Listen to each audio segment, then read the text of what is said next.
Number 8 शुरू करने से पहले आप सभी दोस्तों से छोटी सी रिक्वेस्ट है।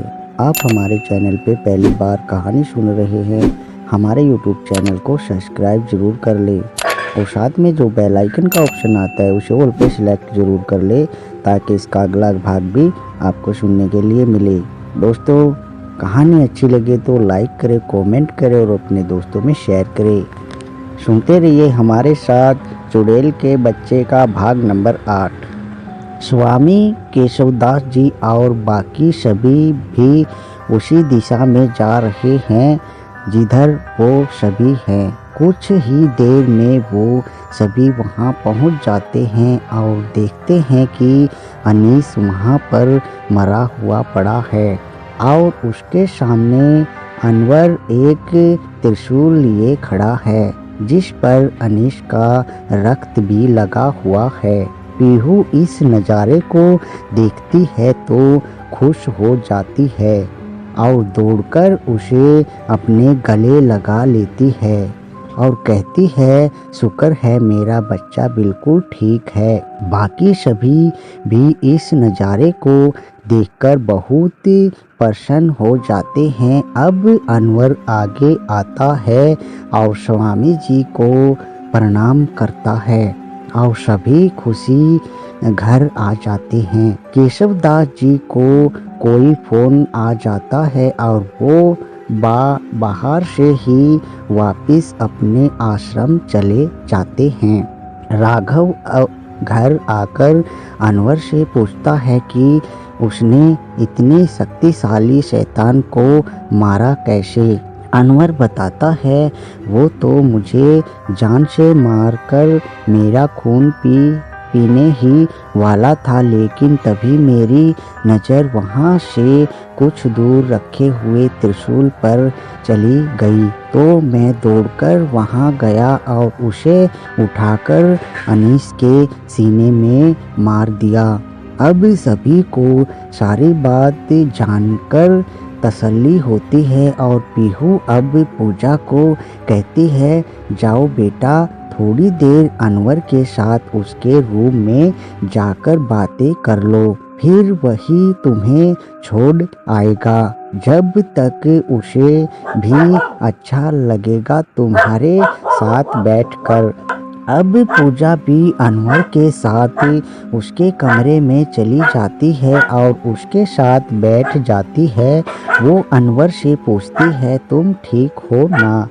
अनवर उसका हाथ पकड़कर कहता है, हाँ पूजा मैं बिल्कुल ठीक हूँ, बस तुम मेरे साथ रहना हमेशा। ये कहते हुए वो पूजा के गले लग जाता है और पूजा भी उसके गले लग जाती है।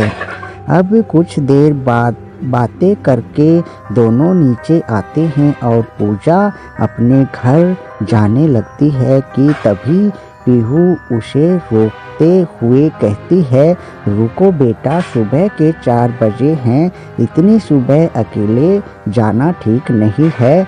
अब वो अनवर को कहती है, जाओ अनवर पूजा को उसके घर तक छोड़ कर आओ और उसके माँ बाप से भी मिलकर ही आना ताकि उन्हें तसल्ली हो जाए।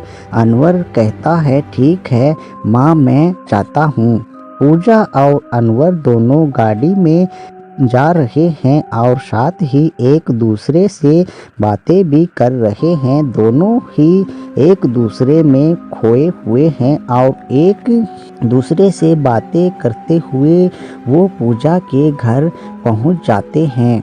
वहाँ वो पूजा के घर वालों से मिलकर सारी बात बता देता है, जिससे खुश होकर उसके घर वाले कहते हैं कि अब जल्द ही तुम दोनों के रिश्ते की बात करनी चाहिए। शादी की तो अभी उम्र नहीं है तुम दोनों की, लेकिन खतरे को देखते हुए हमें जल्द ही शादी की बात भी कर ही लेनी चाहिए।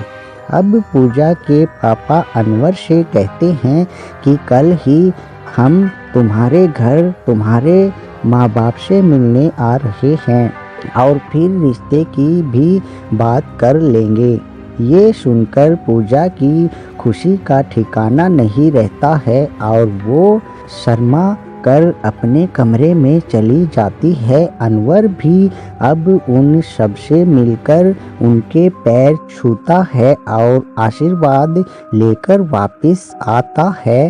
रास्ते में मुस्कुराता हुआ अनवर जंगल की ओर जा रहा है और फिर सड़क के ठीक बीच में गाड़ी रोक लेता है। वहाँ वो गाड़ी से उतरकर बाहर आता है और बीचों बीच खड़ा हो जाता है। तेज हवा चल रही है और उसका रूप बदल रहा है। अब वो शैतानी हंसी हंसता हुआ कहता है, मैं अनवर नहीं, चुड़ैल का बच्चा अनीस हूँ। वो अब हंसते हुए खुद से ही बातें कर रहा है और कहता है, अब उस अनवर की हर चीज़ मेरी होगी, उसकी पूजा भी मेरी होगी, उसकी माँ भी मेरी होगी, यहाँ तक कि उसका घर भी मेरा ही होगा। छाया का बेटा, अब पूजा से शादी कर लूँगा और हर जगह मैं ही राज करूँगा। ये कहकर वो जोर से हंसने लगता है, जिससे वहाँ का माहौल और भी ज़्यादा भयानक हो जाता है।